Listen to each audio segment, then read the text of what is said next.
नमस्कार, मी प्रतीक्षा. न्यूज मराठी 24/7 या खास रिपोर्टमध्ये आपलं स्वागत आहे. आणि आजच्या या खास रिपोर्टचा खास विषय आहे लोकशाहीर अण्णाभाऊ साठे.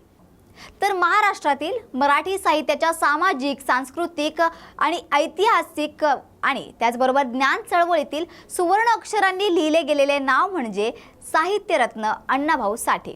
आपल्या साहित्य सेवेद्वारे मराठी साहित्याचा अवकाश जागतिक पातळीवर नेण्याचे आणि मराठी साहित्याची पताका ही 1950च्या दशकापासूनच आंतरराष्ट्रीय स्तरावर दिमाखात फडकवण्याचे महत्तम राष्ट्रीय योगदान देणाऱ्या साहित्यरत्न अण्णाभाऊ साठेंना त्यांच्या जयंतीनिमित्त, त्यांचे 104थ्या जयंतीनिमित्त विनम्र अभिवादन. तर भारतीय साहित्य व्यवहाराचा 1950च्या दशकातील व्याप्तीचा विचार करता आशिया खंडातील पहिले नोबेल पारितोषिक विजेते रवींद्रनाथ टागोर, मुल्लकराज आनंद, राजाराव आदी साहित्यिकांनी आपल्या दर्जेदार इंग्रजी साहित्य निर्मितीद्वारे भारतीय साहित्याची पाश्चात्य जगात ओळख दृढ केली होती. परंतु एखाद्या प्रादेशिक भाषेतून लेखन करणाऱ्या लेखकाचे साहित्य इतर भारतीय भाषांमध्ये किंवा जागतिक परकीय भाषांमध्ये भाषांतरित होणे ही त्या साहित्यकाराचा आणि त्या प्रदेशाच्या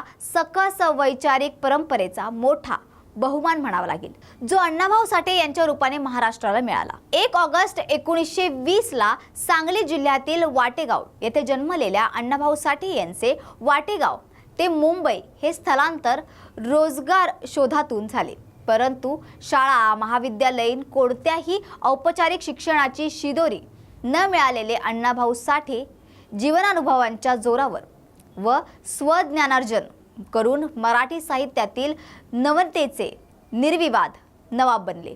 35 कादंबऱ्या, 22 कथासंग्रह, 3 नाटकं, 1 प्रवास वर्णन, 13 लोकनाट्य, 10 पोवाडे असे एकूण 92 अचंबित करणारे साहित्याविष्कार अण्णाभाऊंनी निर्माण केले. जाती विषमता, वर्गीय विषमता आणि आर्थिक विषमतेची झळ स्वतः भोगले असल्याने ग्रामीण व नागर जीवनाच्या स्वानुभवातून यथार्थ चित्रण त्यांनी केले. स्वतःच्या वैशिष्ट्यपूर्ण 92 साहित्य कृतीतून अण्णाभाऊंनी सामाजिक उतरंडीतील तळागाळाशी असणाऱ्या मार्जिनवरून सेंटरमध्ये आणले व त्या नायक नायिकांच्या रूपाने दलित साहित्याचे बीजारोपण व मध्यवर्गीयांच्या भोवतीच धिरट्या घालणाऱ्या साहित्य प्रवाहाला दलित वंचित समाजाच्या अस्तित्वाची जाणीव करून दिली.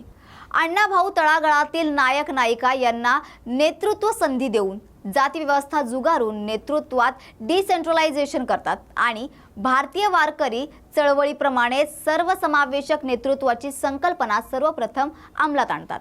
ही अण्णाभाऊंची कृती एकाच वेळी अनेक पातळ्यांवर समाज बांधण्याचे काम करते. महाराष्ट्रातील कला, संस्कृती, साहित्य, कामगार चळवळ आणि संयुक्त महाराष्ट्र चळवळीला बळ देणारे असे अण्णांचे साहित्य ठरले. म्हणूनच या योगदानाची दखल जागतिक स्तरावर देखील घेतली गेली आणि जगभरातील शोषित जनतेशी नाळ जोडणाऱ्या अण्णांच्या साहित्यात रशिया, चीन, जपान आणि कोरिया या देशांबद्दल विस्तृत लेखन आढळते. त्यामुळे एकंदरीतच अण्णाभाऊंचे साहित्य जणू साहित्य सौंदर्याचे नव मापदंड बनले.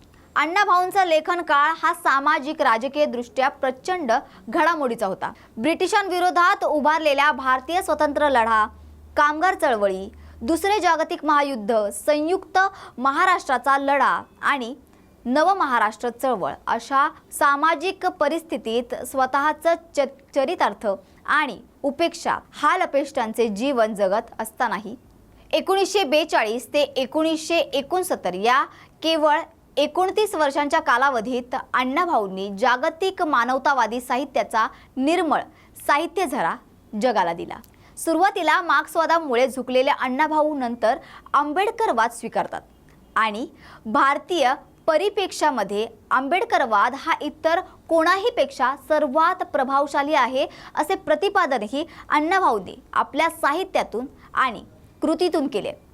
अण्णांची मास्टरपीस फकीरा ही डॉक्टर बाबासाहेब आंबेडकर यांच्या त्या झुंजार लेखणीस अर्पण करतात, ज्यामधून भारतीय राज्यघटना, annihilation of caste, Buddha and his Dhamma, the problem of rupees सारख्या दैदिप्यमान साहित्य कृतीची निर्मिती झाली। त्याचबरोबर बाबासाहेबांच्या चळवळीचा सच्चा पाईक म्हणून ते लिहितात, जग बदल घालूनी घाव सांगून गेले मला भीमराव।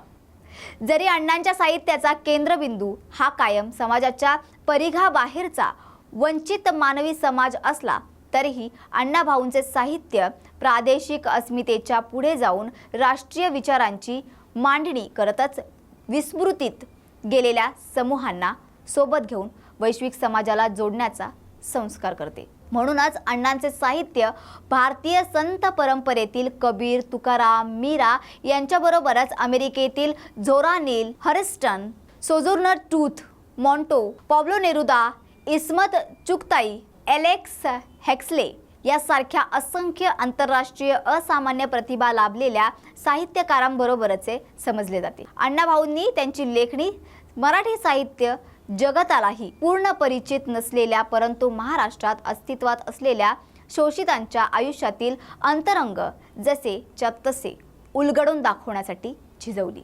स्वतः अण्णाभाऊंनी त्यांच्या जिवंतपणी मराठी साहित्यिक म्हणून, व्यक्ती म्हणून उपेक्षेला सामोरे जावे लागले, तरी अण्णाभाऊ साठे हे मराठी साहित्याच्या आजपर्यंतच्या इतिहासातील एकमेव असावेत ज्यांनी त्यांच्या साहित्याचा वैश्विक प्रवास स्वतःच्या डोळ्यांनी पाहिलाय। 1961 साली अण्णाभाऊंनी रशियातील इंडो सोव्हिएत कल्चरल सोसायटीचे दुसऱ्यांदा निमंत्रण आले तेव्हा रशियातील जनतेसमोर जेव्हा अण्णाभाऊ साठे गेले तेव्हा रशियन लोकांनी त्यांच्या साहित्यावर किती प्रेम केले याची अण्णांना प्रचिती येत होती।